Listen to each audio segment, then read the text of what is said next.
My swaar Nico Henning is gisterand geskiet in 'n rooftog. Hy was uit gewees, hy wou mense gaan help het en op die oude van die dag toe word hy geskiet. Dis 'n bittere pil vir ons om te sluk. Die man lê baie intensief nou. Hy veg vir sy lewe. Die familie is hierso.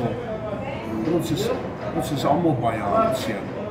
Die trane loop my familie se oë uit. Ons bid vir hom. Ons weet nie meer wat in die land aangaan nie.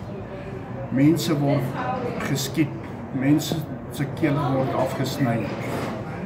Plaasboere word vermoor. Is daar iemand wat ons kan help? Iemand van buiteland af? Is daar help wat na ons toe kan kom? Asseblief, ons weet nie meer wat om te doen nie. Daar is soveel dinge wat ek kan sê. Ek kan aangaan, maar ons crime in die land word meer en meer en daar word niks vir ons gedoen nie. Niemand kan ons help nie.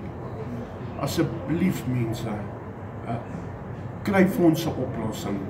Boere vlug uit die land uit. Boere se plase word gevat. Moorde word gepleeg.